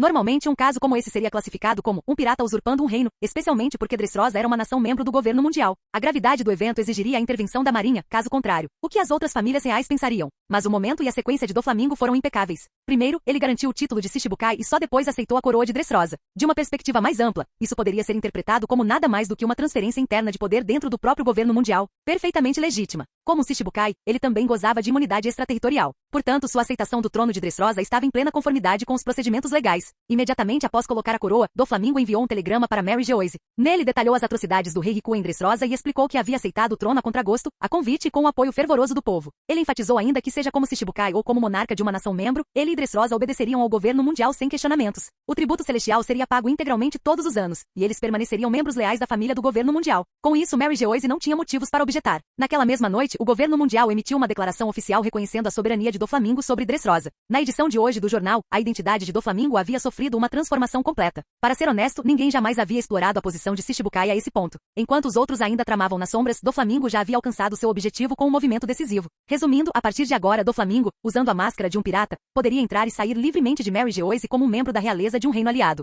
Além disso, no Conselho Mundial, realizado a cada 4 anos, ele agora tinha chance de competir por uma das 50 vagas reservadas para os monarcas presentes. Em outras palavras, como pirata, do Flamingo podia sentar-se à mesma mesa redonda que a realeza mundial e os altos oficiais da marinha, homens como o almirante da frota Kong e o almirante Sengoku, debatendo assuntos globais, elaborando novas políticas e decidindo como dividir os espólios do mundo. Nenhum dos outros Shichibukai jamais havia imaginado tal movimento, muito menos conseguido executá-lo. Quando se trata de jogadas ousadas, você ainda é o rei do jogo, do Flamingo. Ortoren largou o jornal, incapaz de conter um suspiro de admiração. Ele chegou a suspeitar que Crocodile, o agora inativo de Alabasta, tivesse tirado a ideia para seu próprio golpe diretamente do manual de do Flamingo, abrindo caminho para sua própria usurpação do poder ali. Quanto à tomada de Dressrosa por do Flamingo, Ortoren não achou que fosse algo totalmente ruim. O rei Riku de fato fora um governante diligente e benevolente, mas isso não o tornava necessariamente um bom rei. Sim, Dressrosa estivera livre de guerras e relativamente segura sob seu governo. Mas por que tal paz existiria em meio ao caos do Novo Mundo? A resposta era simples. Dressrosa era extremamente pobre. Como rei, Riku não conseguiu nem cultivar 10 bilhões de belis na história original. Ele teve que implorar por empréstimos aos seus próprios cidadãos, mostrando quão miserável era a família real. E se os membros da realeza estavam tão falidos, a situação do povo comum só poderia ser pior. Segundo o conhecimento de Ortoren, Dressrosa havia permanecido na base da pirâmide econômica das nações membro do Novo Mundo por mais de uma década. Não havia nada que valesse a pena levar. Piratas que passassem por ali nem se davam ao trabalho de saquear. Por que arriscar a vida por migalhas? Lutar contra miseráveis sem um tostão em Dressrosa não compensava o esforço, já que não havia nada a ganhar. Nem mesmo Ortoren, como comandante do G5, se preocupou em cobrar propina de Dressrosa. Ele sabia perfeitamente que era impossível conseguir uma única baga. Sob o governo de do Flamingo, no entanto, a economia do país explodiu. Dressrosa tornou-se uma das nações mais ricas do Novo Mundo, com o padrão de vida da população subindo drasticamente. É claro que essa prosperidade foi construída sobre as trevas. Qualquer um que se opusesse ao domínio da família Don Quixote era transformado em um brinquedo e usado como mão de obra. Mas isso era na história original. Naquela época, do Flamingo era pura escuridão. Agora as coisas eram diferentes. Ele era um aliado da marinha, uma figura-chave apoiada pelo comissário Ortoren, e até mesmo o almirante Sengoku se referia a ele carinhosamente como o agente secreto da marinha. Do Flamingo ainda conservava um pouco de orgulho. Ele era esperto o suficiente para saber que se agisse de forma desonrosa agora, isso prejudicaria perante seus companheiros da marinha. Se ele impusesse um reinado de terror em Dressrosa e a notícia disso vazasse, como poderia esperar ser elogiado como um parceiro excepcional ou um indivíduo exemplar? Seria isso digno de sua posição como um Shichibukai justo? Foi por isso que desde o início Ortoren o advertiu. Tome o poder se for preciso, afinal, que trono não foi conquistado à força. Enquanto o processo for legítimo e Mary Geoise não tiver motivos para se opor, ninguém interferirá. Mas não destruam Dressrosa completamente. Se fizerem isso, será difícil para qualquer um de nós manter nossa reputação intacta. Do Flamingo concordou, prometendo governar por meios legais e moderados. Sobre se do Flamingo conseguiria atingir seus objetivos dessa forma, Ortoren não tinha dúvidas. Se do Flamingo realmente se empenhasse, não precisaria recorrer aos métodos brutais da história original, ele poderia alcançar os mesmos resultados por outros meios. Naquela época, ele simplesmente tratava as pessoas como descartáveis, fazendo concessões para facilitar as coisas para si mesmo. Por isso, aos olhos de Ortoren, a tomada de Dressrosa por alguém como do Flamingo, um homem que realmente podia fazer as coisas acontecerem, talvez não fosse a maldição que parecia ser. Para o povo, poderia poderia até marcar o início de tempos melhores. Enquanto Ortorin refletia sobre esses pensamentos, o Capitão Tesouro bateu a porta e entrou, carregando uma pilha enorme de documentos. Ortorin-sama, a análise completa das tendências econômicas e logísticas do G5 para o ano passado foi concluída. Gostaria de revisá-la? Ortorin olhou para a pilha de entulho, que tinha a altura de um homem pela metade, seu rosto se contraindo levemente, antes de balançar a cabeça decisivamente. Não precisa. Apenas me dê os pontos principais verbalmente. Só preciso ter uma ideia geral. Ao ouvir isso, os olhos de Tesouro se encheram de gratidão. O que foi isso? Essa era a confiança que bem Ortorin-sama depositava nele. Logística e finanças, assuntos de tamanha importância, e bem confiava nele o suficiente para aceitar sua palavra sem questionar, sem nem mesmo verificar os relatórios. Por um comandante como esse, pensou Tesouro, um homem morreria de bom grado em lealdade. Quando Ortorin percebeu o súbito brilho de lágrimas nos olhos de Tesouro, franziu ligeiramente a testa, confuso. O que havia de errado com ele? Por que de repente ele parecia prestes a perder a cabeça? Capítulo 186. Ortorin recostou-se na cadeira do escritório, tomando um gole de chá, enquanto Tesouro, sentado no sofá em frente a ele, revisava os números. O nosso contingente total de tropas distribuídas por várias nações atingiu agora 40 mil. Isto abrange 12 estados sob a nossa jurisdição, alguns estados membros, outros não. Em média, cada país acolhe cerca de 3 mil homens, juntamente com pelo menos um navio de guerra e 3 embarcações auxiliares. A manutenção desses 40 mil soldados é coberta pelos países anfitriões, que repassam os fundos ao G5 para alocação. Só no ano passado, registramos um superávit de 2,6 bilhões de berlindes. Nesse momento, Ortorin levantou a mão curioso. Um excedente? Sim. A maioria das nações contribui com um pouco mais, algumas acrescentam 200 ou 300 milhões, outras, em situações mais difíceis, contribuem com dezenas de milhões a mais, respondeu Tesouro com um sorriso. Ótimo. Então eles têm bom senso. Contribuições como essa precisam de uma base flexível, senão não teremos a liberdade de sermos flexíveis nós mesmos, disse Ortorin com satisfação. Originalmente, o plano era apenas distribuir o ônus da manutenção dessas forças entre as nações. O fato de ter acabado gerando lucro foi uma grata surpresa. É verdade que 20 e poucos bilhões de belis não eram muito para os padrões atuais do G5, mas dinheiro grátis é dinheiro grátis. Por que recusar? Após 2 anos de recrutamento obrigatório, o G5 agora conta com 54.272 soldados no papel destes.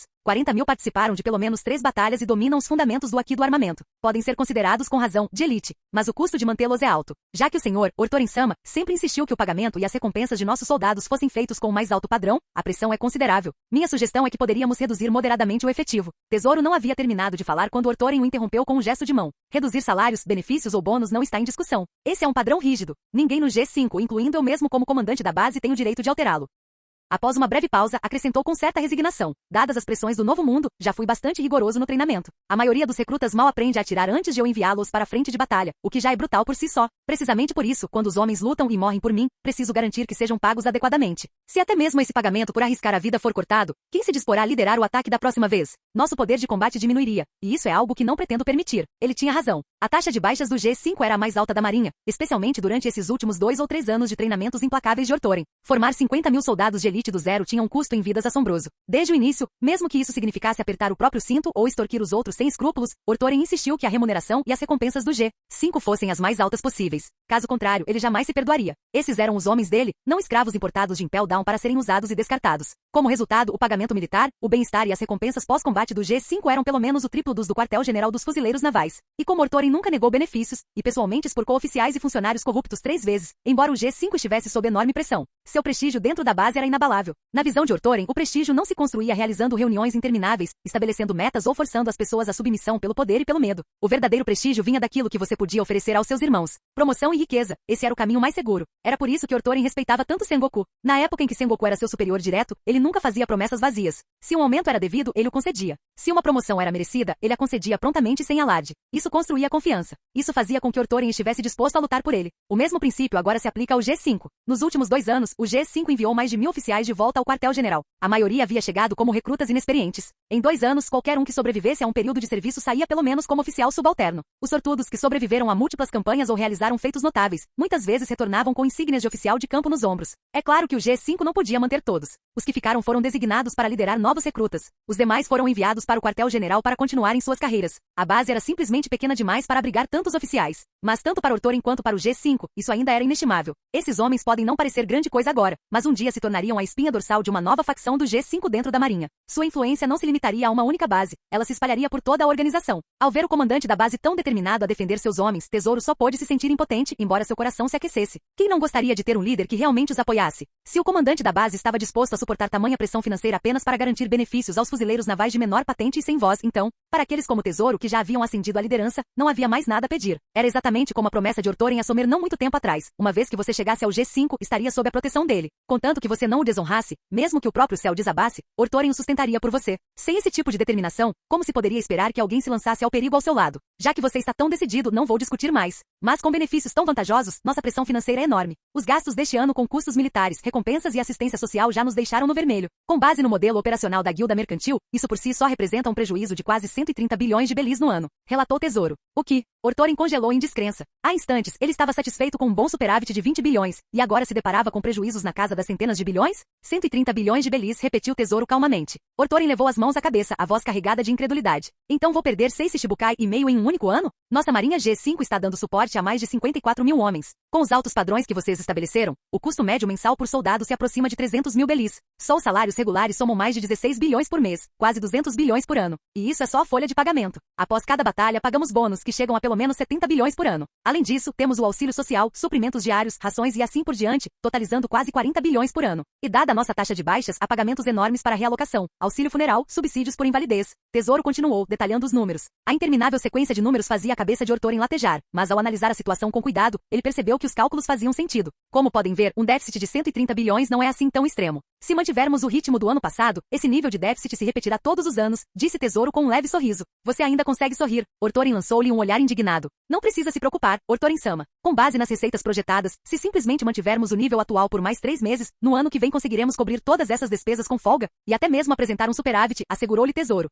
Só então Ortorin soltou um suspiro de alívio. Então os outros empreendimentos começaram a mostrar resultados, não é? Sim. O primeiro carregamento do Mar do Norte esgotou quase instantaneamente em Totoland. Com nosso volume atual de remessas, estamos faturando quase 70 bilhões de belis em lucro líquido todos os meses, perto de 1 trilhão por ano. E isso é só o começo. Assim que nossas rotas estiverem totalmente estabelecidas e o número de transportes armados capazes de cruzar o Cow Belt aumentar, os lucros atingirão níveis assustadores. Lucros de 1 trilhão de belis por ano são totalmente possíveis, disse Tesouro com um brilho de expectativa nos olhos. Esse tipo de contrabando transoceânico com vendas estáveis e rotas seguras era a própria definição de uma mina de ouro. 1 trilhão por ano. Ortorin levantou-se bruscamente da cadeira, batendo as mãos na mesa. Então comandar 500 mil de homens não será apenas um sonho para mim. É claro que, levando em conta as amarras da sede, mesmo 1 trilhão em receita anual pode não ser suficiente. Mas isso foi apenas o começo. Além dessa empreitada, Ortorin ainda contava com a vasta reserva de piratas importados de Impel Down, prontos para serem colocados para trabalhar, preparados para gerar valor e se dedicar à causa da justiça.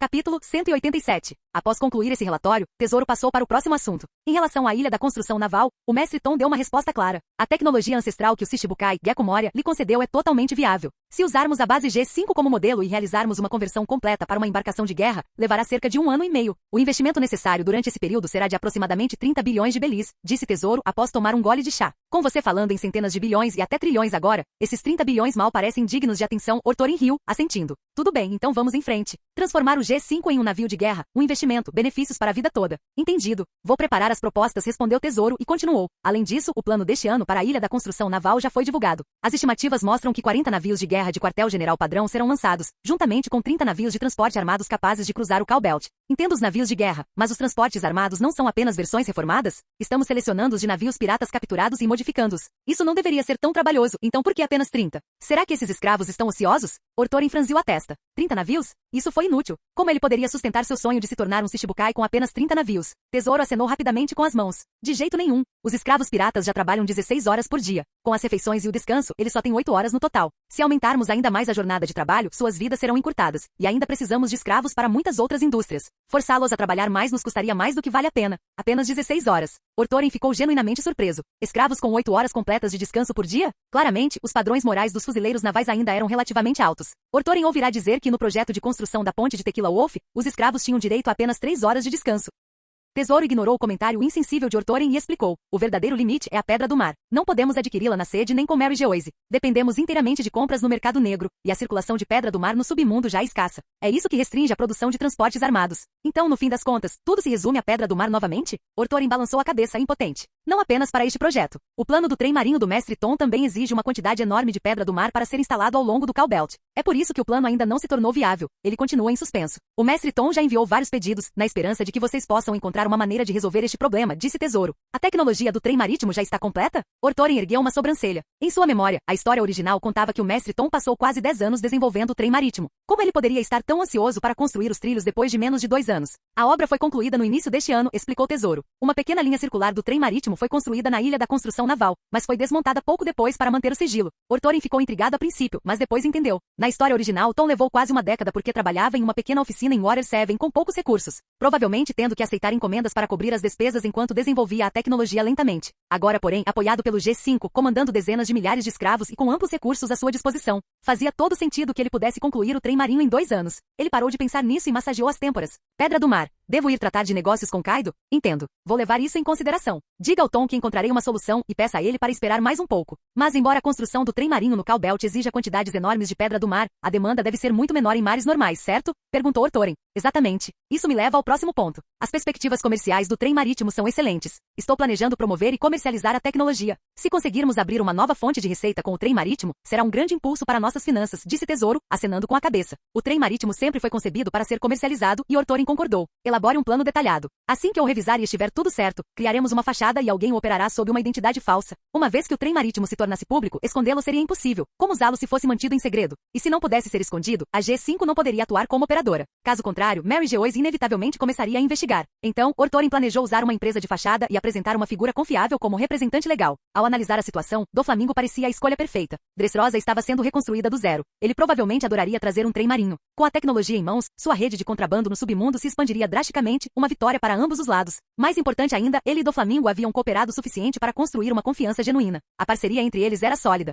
Após a discussão sobre o trem marítimo, ficou claro que Tesouro tinha mais a relatar. Ortoren sentiu novamente o peso da liderança. Havia uma montanha de trabalho. Felizmente, Tesouro podia assumir parte da logística e das finanças. Caso contrário, Ortoren realmente se mataria de trabalhar como comandante da base G5. As duas próximas prioridades são o projeto de desenvolvimento do Call Belt e o projeto de mineração de chumbo e âmbar de Flevance, disse Tesouro, retirando os arquivos relevantes da pilha. Já enviamos 4 expedições científicas ao Call Belt para buscar recursos. Algum resultado? O interesse de Ortoren aumentou. Sim, a madeira é abundante. Praticamente todas as ilhas do Call Belt podem fornecê-la. E uma vez concluída a exploração madeireira, essas ilhas podem ser convertidas para a produção de alimentos. Matando 2 coelhos com uma cajadada só, confirmou Tesouro. Além da madeira, localizarmos uma ilha com um depósito de minério de ferro a céu aberto muito rico. A mineração a céu aberto facilita o desenvolvimento. Lembra-se dos documentos de fabricação de armas que você trouxe da ilha Whole Cake? Se formos investir na produção militar, podemos instalar as linhas de produção diretamente no Call Belt. Minerar por perto, reduzir os custos de transporte e manter tudo mais discreto. Ele se estendeu bastante sobre o Call Belt. Comparado a Chumbo Branco, ilha da construção naval, o trem marítimo ou contrabando, o Call Belt era a jogada mais crucial, o núcleo estratégico atual do G5. Recursos são tudo. Atualmente, setores como o de alimentos e mineração são amplamente controlados pelo governo mundial. Em outras palavras, mesmo com a tecnologia, você precisa de recursos para aplicá-la. O G5 havia atendido a maior parte de suas necessidades tecnológicas, mas se fossem expostas, o governo mundial poderia sufocá-las com recursos.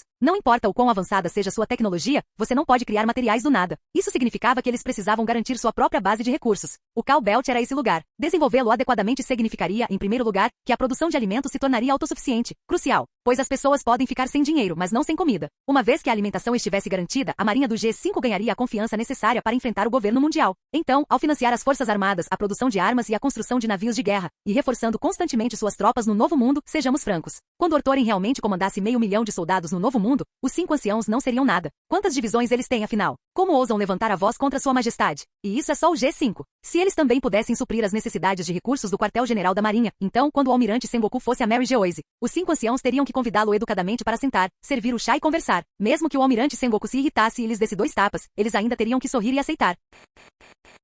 Capítulo 188. Tesouro passou a manhã inteira conversando com Ortoren. No final, Ortoren finalmente entendeu a mensagem. A G5 tinha sólidas perspectivas de crescimento e poderia arrecadar lucros enormes no próximo ano, mas, no momento, estava soterrada sob uma montanha de dívidas. O déficit fiscal estava chegando a 200 bilhões de belis, precisava ser sanado rapidamente. Em outras palavras, Tesouro veio a Ortoren hoje para pedir dinheiro. 200 bilhões não é troco. Onde diabos vou arranjar isso em tão pouco tempo? Ortoren gemeu, agarrando a cabeça. Tesouro deu de ombros, como se não houvesse nada que ele pudesse fazer. Se o comandante da base não estivesse cuidando disso, quem cuidaria? Espere um pouco, deixe-me contatar alguns amigos. Ortoren dispensou Tesouro com um gesto de mão, então sacou seu Dendemushi e ligou para aquele cara, Doflamingo. Um instante depois, a ligação foi completada. Antes que Doflamingo pudesse dizer qualquer coisa, Ortoren caiu na gargalhada. Ha ha ha ha. Dof, parabéns pelo seu gordo pagamento, disse Ortoren rindo alto. De volta a Dressrosa, no palácio no topo do Planalto Real, Doflamingo mal tivera tempo de se acomodar em seu trono quando ouviu a risada estrondosa de Ortoren. Seu coração afundou. Isso foi ruim, muito ruim. Ele engoliu em seco e forçou um sorriso. Dia de pagamento? Estou tão quebrado que preciso pedir esmola. Como você pode dizer isso? Que azar, você acabou de se tornar rei de Dressrosa. Quem sabe? Talvez um dia você acabe participando daquelas grandes reuniões em Mary Geoise com os almirantes como Sengoku. Se isso não é ficar rico, o que é? Ortoren não acreditou na sua lábia e continuou insistindo. Doflamingo sentiu-se um pouco desconfortável, então perguntou casualmente. O almirante está satisfeito com o nosso trabalho?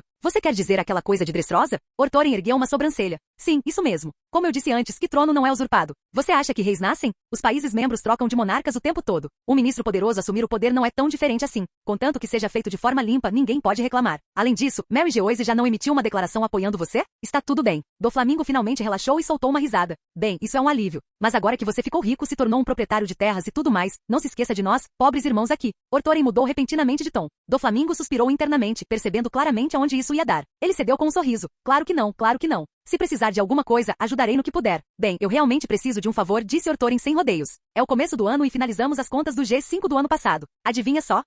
Doflamingo já pressentia as más notícias em sua voz. Pensou por um instante e então disse, você está no vermelho? No vermelho? Estou sangrando até a morte. Perdi quase 200 bilhões de belis. Nem conseguimos pagar os salários agora. Se o G5 não consegue pagar seu pessoal, o novo mundo vai mergulhar no caos. E quando isso acontece, é ruim para todos. Então, por amor e paz, achei que era hora de pedir um pouco de ajuda aos nossos irmãos. Se você tiver algum excedente, me passe. Assim que eu tiver um pouco de folga no orçamento, eu te pago de volta. Doflamingo ficou atônito por um momento, hesitou e então perguntou. Vice-almirante Ben, falando nisso. O senhor se lembra do equipamento que compramos para a Ilha da Construção Naval? E quanto ao equipamento? Perguntou Ortoren claramente sem entender. Bem, sobre o pagamento. Você ainda me deve mais de 300 bilhões daquele acordo. Disse Doflamingo cautelosamente. Ortoren hesitou por um momento, depois se virou para Tesouro e perguntou. Isso é verdade? Tesouro assentiu seriamente. Sim, não incluí essas dívidas no relatório de déficit fiscal, mas ainda devemos à família Don Quixote mais de 300 bilhões de belis. Ha. Relaxa, ano que vem nosso negócio com certeza vai bombar. Ortoren deu de ombros com uma risada e acrescentou. Já que estamos te devendo, que tal me emprestar mais um pouco? Quando as coisas melhorarem, eu pago tudo de uma vez. Doflamingo pensou consigo mesmo. Você já disse isso mais de uma vez, e eu não vi um único belis ser pago de volta. Ainda assim, ele não se preocupou muito. Tinha grandes expectativas para G5 e seus empreendimentos comerciais. Como disse Ortoren, eles ainda não estão totalmente operacionais. Ter dívidas era de se esperar. Assim que a engrenagem começasse a girar, quitar tudo seria fácil. Ele não estava preocupado que Ortoren lhe desse um calote. Após refletir brevemente, Doflamingo disse, já que você colocou dessa forma, como seu irmão, não posso simplesmente recusar. Mas também não tenho muito capital disponível com os acordos de Flevance, os negócios anteriores em Mary Geoise e agora as despesas em Dressrosa. Tudo está se acumulando. Por que você não me dá um valor, e eu vejo o que consigo negociar? Certo, que tal dividirmos pela metade, me empreste 100 bilhões por enquanto. Quando eu quitar tudo, devolvo um total de 150 bilhões. Esses 50 bilhões extras são juros. O que acha? Parece sincero, ofereceu Ortoren cordialmente. Na opinião dele, aquilo era bastante generoso. E só porque era Doflamingo, alguém com quem ele já tinha trabalhado muitas vezes, alguém em quem confiava. Ele o considerava genuinamente um amigo. Mais alguém? A quem diabos ele se daria ao trabalho de oferecer juros? No instante em que Doflamingo ouviu 100 bilhões, sua cabeça começou a latejar. Ele respondeu rapidamente. Não é que eu não queira ajudar, vice-almirante Ben, eu simplesmente não tenho 100 bilhões de belis sobrando. Sim, a família Don Quixote era enorme. Se ele liquidasse tudo, 100 bilhões não seria um problema algum. Ele conseguiria facilmente cobrir 500 bilhões. Mas a maior parte desses ativos estava vinculada a investimentos fixos e sem liquidez. E o dinheiro que ele tinha mantinha seu império empresarial funcionando. Se ele conseguisse juntar 100 bilhões para Ortoren, isso romperia toda a sua cadeia de fluxo de caixa. Falência instantânea. Entendo. Ortoren ponderou. Ele concluiu que não seria justo simplesmente drenar todo o dinheiro de Doflamingo. Após uma breve pausa, perguntou, então, quanto você pode me dar? Acabei de receber 200 bilhões do rei Riku em Dressrosa. Vamos arredondar para cima, 300 bilhões. Não se preocupe com juros sobre o que você já deve. Somos amigos, não precisa de tanta formalidade. Apenas me pague 500 bilhões quando estiver numa situação melhor. Considere esses 100 bilhões extras como minha contribuição para o G5. Pela justiça, disse Doflamingo após pensar um pouco. Ortoren não hesitou. Certo, muito obrigado. Eu mesmo darei um jeito no resto. Ótimo. Enviarei o dinheiro junto com este carregamento para Dressrosa, acrescentou Doflamingo, visivelmente aliviado por Ortoren não estar insistindo em pedir mais. Logo depois, os dois encerraram a chamada Dendemoshi. Tesouro, parecendo um pouco ansioso, disse. 300 bilhões ainda não serão suficientes. Não se preocupe, disse Ortoren, acenando com a mão, como quem dispensa o assunto. Tenho muitos amigos. Ele mexeu novamente no Dendemoshi. Após alguns cliques, uma voz respeitosa surgiu. Ben-sama, há quanto tempo não nos falamos? Senhor Lufeld cumprimentou Ortoren com um sorriso. Isso mesmo, desta vez, ele estava entrando em contato com ninguém menos que o rei dos agiotas do submundo, o próprio Lufeld. Peço minhas sinceras desculpas. Eu pretendia entrar em contato com você antes, Ben-sama, mas não queria interromper seus assuntos importantes. Desde que nos separamos na ilha Whole Cake, não tive a oportunidade de retomar o contato, disse Lufeld educadamente com uma risada. Após uma breve conversa informal, Ortoren deu uma risadinha sem graça e disse, para ser honesto, me sinto um pouco culpado por entrar em contato só porque preciso de alguma coisa. Não precisa se sentir assim. Amigos devem ajudar uns aos outros. Eu, Lufeld, adoro fazer amizade com homens honrados como você. O que precisar é só dizer, respondeu Lufeld, cheio de bravata. Bem, eu estava revisando nossas contas e percebi que estamos com uma pequena falta de caixa, disse Ortoren com cautela. O quê? Exclamou Lufeld. Isso é sério. Todos sabem que sob seu comando, Ben-sama, o G5 é a força estabilizadora do novo mundo. É graças ao sangue derramado pelo G5 nas linhas de frente que pequenos empresários como nós podemos operar em paz. Se você está em apuros, isso afeta a todos nós. Ajudá-lo a superar isso é ajudar a nós mesmos. Apenas me diga, quanto lhe falta? Tenho alguns fundos disponíveis. Ortoren estava prestes a dizer 170 bilhões, mas após uma breve pausa disse em vez disso, 200 bilhões de belis. Isso é administrável? Com certeza, respondeu Lufeld sem hesitar. Esse cara era muito rico. Não é à toa que o chamavam de rei dos agiotas. Com sua influência e poderio financeiro, 200 bilhões não eram nada. Afinal, ele certa vez ousou investir na equipe de pesquisa da Mads. Aquilo sim era um verdadeiro poço sem fundo. Sua riqueza era claramente vasta. Ortorin deu uma risadinha e disse, meio a sério, então deixo isso com você. Mas, quanto aos juros, se você pudesse me dar um desconto aí, eu... Ele nem terminou o pensamento quando Lufeld o interrompeu com confiança. Juros? Ora, isso é um empréstimo entre amigos. Como eu poderia cobrar juros? Apenas me pague quando puder, sem prazos. Ele fez uma pausa por um momento e acrescentou, dito isso, tenho um amigo que gostaria de conhecê-lo, talvez para falar de negócios, ver se há espaço para uma colaboração. Seria possível para você? Favores geram favores. Lufeld acabará de lhe oferecer 200 bilhões sem pestanejar. Esse tipo de gesto não podia ficar sem resposta. Então Ortorin disse imediatamente, seu amigo é meu amigo. Claro que não tem problema. Vamos marcar um encontro. Vocês dois vêm ao G5 e eu pago um jantar. É a minha forma de agradecer. Capítulo 189. Transformar influência, poder e status em dinheiro de verdade era ridiculamente fácil. Para alguém como Ortorin, uma quantia colossal de 200 bilhões de belis podia ser garantida com apenas 2 chamadas de Endemushi. Enquanto isso, uma pessoa comum à deriva nos mares arriscaria a vida por 200 milhões, e ainda assim poderia não conseguir o suficiente. Após concluir os assuntos de tesouro, Ortorin foi pessoalmente ao porto naquela tarde para se despedir de Garp. Garp estava a caminho do Mar do Leste, bem a tempo de reencontrar seu querido neto. De pé junto às docas, observando o navio de guerra com cabeça de cachorro desaparecer lentamente no horizonte, Ortorin mordeu um cigarro e perguntou, Vergo, o que tenho agendado depois disto? Vergo imediatamente tirou uma pasta do bolso do casaco, folheou algumas páginas e respondeu, nada de especial, apenas operações de rotina da base. Precisa que algo seja alterado? Ortorin esfregou o queixo e soltou uma baforada de fumaça. Acho que está na hora de fazer uma visita a Kaido.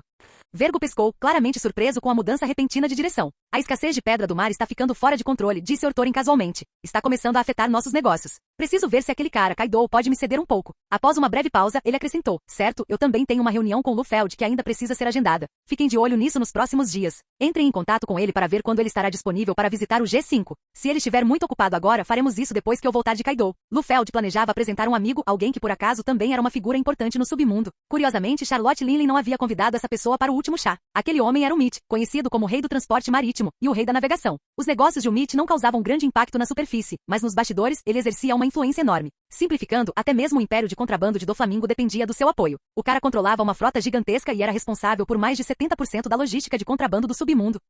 Quanto ao motivo de ele querer fazer amizade com Ortorin, as rotas de contrabando em Toto Land estavam bombando ultimamente, e o Mitch claramente queria uma fatia do bolo. Ortorin não tinha objeções. Afinal, como se expande um negócio? Não se trata de ficar com todo o lucro para si. Esse tipo de ganância míope não leva a lugar nenhum. A chave é fazer parceria com pessoas que agregam valor real, aumentando o bolo juntos para que todos ganhem mais. A capacidade de transporte atual da G5 já estava no limite. Se o Mitch entrasse a bordo com sua enorme rede logística, o contrabando de mercadorias do Mar do Norte para o Novo Mundo dispararia. Claro, isso significaria dividir os lucros com outro parceiro, mas, no geral, Ortorin lucraria ainda mais. Esse é o poder da parceria. Negócios maiores, ganhos maiores, para todos os envolvidos. Vergo assentiu com a cabeça. Entendido. Eu cuidarei do acompanhamento com Lufeld. Ortorin jogou a bituca do cigarro no mar com um gesto desplicente e suspirou. O problema é que não tenho contato direto com Kaido. Precisaremos que os piratas da Big Mom façam a apresentação. Ele sentou-se num poste de pedra próximo, pegou seu Dendemushi e estava prestes a ligar para Katakuri, quando hesitou. Após pensar um pouco, discou para sua mãe. Poucos segundos depois, a voz de Charlotte Linley surgiu, soando irritada enquanto ela dava ordens aos berros ao fundo. Expulse-o. Diga-lhe que acabou para mim. Se algum dia eu precisar dele de novo, entrarei em contato. Até lá, ele não me serve para nada. Houve mais alvoroço do outro lado da linha antes que ela voltasse sua atenção para a chamada. E aí, pirralho? Precisa da ajuda da sua velha de novo? Ortorin deu uma risadinha. Que barulho é esse ali? Ah, nada. Você se lembra daquele casamento depois do chá da tarde? Pois é, estou grávida de novo. Estou tentando me livrar do cara, mas ele está grudado em mim como uma craca. Homens são um saco, resmungou ela, claramente irritada. Ortorin soltou um suspiro silencioso. Grávida novamente? Nem tinha passado tanto tempo desde o fim da festa do chá. Que eficiência. Ah, é mesmo. Falando nisso, esqueci completamente de perguntar da última vez.